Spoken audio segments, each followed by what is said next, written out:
Hey guys, so this week Edie's not here, so it's just me, and I want to talk to you about a subject that's very near and dear to my heart as it pertains to training, which is the mindset around pain. I think very commonly people fall into this mentality of no pain, no gain, and I've got to push my limits. And you can certainly get away with this for a while, but for the performance and strength-oriented people, this can be a big pitfall. Personally, I'm a much bigger fan of sustainable strength that's a result of a targeted program that does not having me push my limits all the time. A good program will wave the loads up and down as well as the intensity and allow for adequate rest in between your more intense workouts. So it ends up being very strategic. In your program, this means that you are deliberately planning when you are pushing harder on a lift and when you're taking your foot off on the gas pedal a little bit more the following week. So I'm a much bigger fan of training for sustainable strength, which is the result of a very targeted program with your goals in mind, but it changes the intensity and the loads week in, week out to not burn you out while also allowing for proper recovery in between all your training days. Planning like this is for people who want to continue getting stronger throughout the rest of their lives with minimum downtime, as opposed to people that want to push up to a breaking point and then spend their time recovering from it once they've hopefully achieved their goals. So to speak more to the no pain, no gain mentality, I've been there and most people I know have been there at some point. And I get it. When you do that, you feel like you've overcome something or you've pushed past your limitations, and that can be a pretty rewarding feeling and a boost to your ego. But realistically, it's not sustainable, and down the road, eventually it's gonna lead to some kind of burnout or injury or both. So I challenge you to reframe this as working out hard as opposed to training strategically. Working out hard is cool and there's a time and a place for it, but if this is what we're doing all the time, it's going to lead us someplace we don't want to be. But when you're training, you're planning your lifts, you're scaling back when something doesn't go your way, and you're always leaving a little something extra in the tank for what's coming up the road or the next set. You're not pushing through pain because there's a long vision that incurring any kind of pain would be detrimental to. But that said, let's categorize some good pain versus some bad pain. So right off the bat, I'll tell you that there's no such thing as good pain. But for the sake of making a distinction between things we do want to experience and things we don't, let's say good pain and bad pain, and let's start categorizing things. So good pain can be the result of delayed onset muscle soreness or DOMS.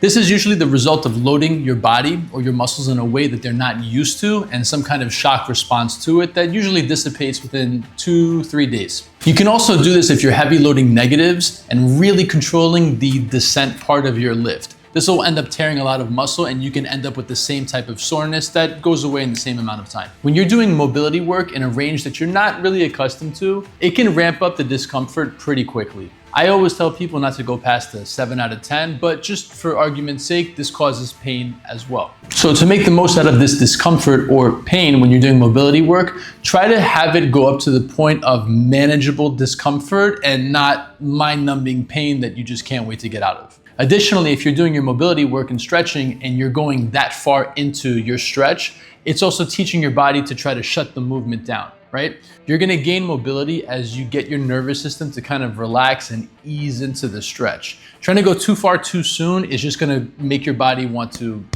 close up. Okay, now bad pain.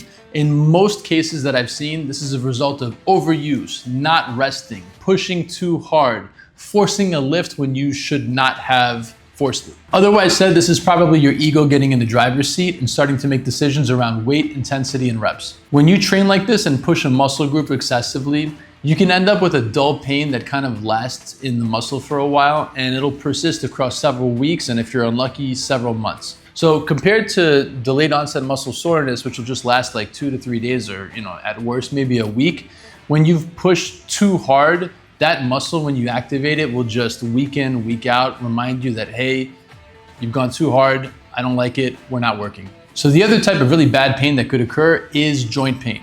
So joint pain is usually the result of a faulty movement pattern, right? Somewhere you are loading up your lift and the movement is off a little bit and it's stressing the joint. There's a thing called the joint by joint theory, which kind of states that if you're feeling pain at a joint site, it's because of something that's happening above or below it. So the argument could be, hey, you know what? If your elbow hurts as a result of your weighted pull-ups, it's probably something that's going wrong up here at the next joint site. And this actually did happen to me. I was working weighted pull-ups for a long time and I had a goal that I wanted to reach, and I had my eye on the prize, and I was just moving up and up and up in weight, and not really paying much mind to it. So there were warning signs that I should have taken the off ramp and maybe chilled out for a little bit, but I had to get my goal, right? The ego got in the driver's seat, and I started just doing really heavy weighted pull-ups, and the end result was a lot of joint pain that would happen at the elbow. Now, really what was happening up here is that I was shrugging, and there were all types of compensations to get the weight that I wanted up and over the bar. I did get the weight, I did get the pull-up that I wanted, but the cost was really high. I mean, we're talking, it's been at least 3 months of recovery, and just now I'm about 95%. So that's why I really wanted to talk about this, because when you train smart, you know, there are warning signs that let you know, hey, maybe this is the time to take a break. You know, the pain is starting to ramp up and we need to chill out. I didn't listen because I had my eye on the prize, and it can be so tempting. You know, when you're so close to your goal, you think, man, you know, 10 more pounds and I've got it. I just got to train a little longer. But the truth is, my body had been talking to me and was telling me, hey, Mark, you know, this lift is taxing us a little too much. Maybe take some time off, maybe lighten up the load, maybe do something else. But stubbornly, you know, with the ego just kind of pushing me, I went for it. I got it, but it really wasn't worth the price of admission. The juice wasn't worth the squeeze. So really, when you end up in this situation with bad pain at a joint site or with dull muscle aches, both of which happened to me, you have a choice. You can either keep pushing, right? And you might meet your goal, but you're gonna have an extended downtime. And however far you keep pushing will definitely be like a multiplying factor in how much time you need to spend on the bench, right? Recovering. Spend 2 to 3 weeks maybe doing a lighter version of the lift, or just taking it easy, right? Doing mobility work, or just ramping the intensity down to 50% of what you've been doing. If you do that, I can guarantee your recovery time will be much less from whatever you're starting to feel, and you'll steer your body away from whatever joint or muscle pain you could actually end up with for a longer term. You know, given the choice of several weeks versus several months, you know, one is clearly better than the other. So if there's a takeaway about training properly, it's that the intensity and the weights and the reps should fluctuate as you go through your program that has been very targeted. Manageable discomfort is okay because, let's face it, everything about being in the gym is uncomfortable, right? We're stepping out of our comfort zone to try to make a better version of ourselves or reach a goal that is beyond our comfort zone. And overreaching can, and in many cases will likely lead to pain. And the longer it takes you to pay attention to what your body is telling you, the longer it's gonna take for you to recover from what you did. And the longer it takes you to pay attention to your body when it's telling you that you're pushing too hard, the longer it's gonna put you on the bench and the sidelines when you have to recover from these injuries that result from the pushing too hard. So there's a lot that can be said about proper loading patterns and optimizing lifts and good form, and we're gonna keep putting out all that content for you.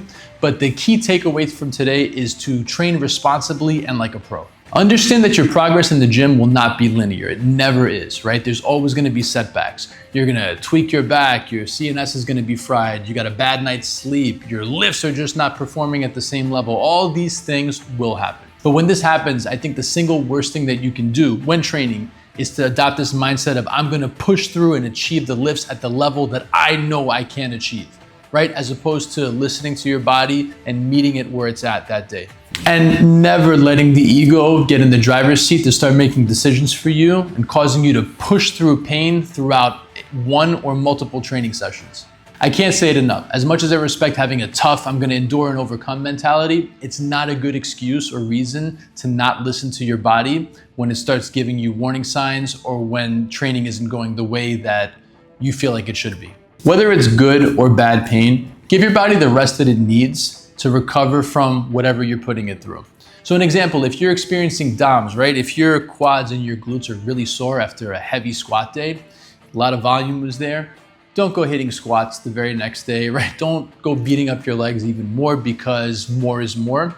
Give your body the rest it needs because you're gonna get stronger and get the hypertrophy or muscle building you want when you're recovering. And if you're starting to get those dull aches or joint pains, take the off-ramp for a week or two. Do some mobility work, go for walks, do some gentle stretching, things that'll put your body at ease and let you recover much faster from a level of accrued damage. As I can tell you from experience, when things start going wrong at joint sites, especially the shoulders, it can impact a lot of what you do, and that in itself could be very frustrating. Training is a long game, so you've got to play for it. If you're just in the gym doing workouts day in, day out, and if you're pushing to the max, then you can expect that you're probably going to hit a ceiling and or probably get injured at some point.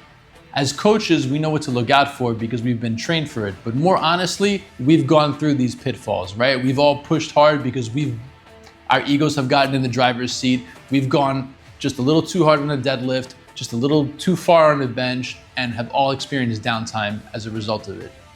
So the reason we talk about this stuff is to prevent you guys from making the same mistakes. But if I have a big call to action for all you guys out there, it's to ditch this more is more, no pain, no gain mentality, and to really start paying attention to your body when it starts talking to you. If you're interested in finding out more about how a targeted training program can help move you towards your goals while steering you clear of all the potential pitfalls and mines in the minefield, then let's book a 30-minute strategy call. Shoot us a message in the comments or visit geteverreadyfit.com to find out more. Next time, Edie will be here and we'll be taking a deep dive on mobility and how to use it to optimize movement in your real everyday life. So I'll see you real soon on the next one, and until then, stay strong.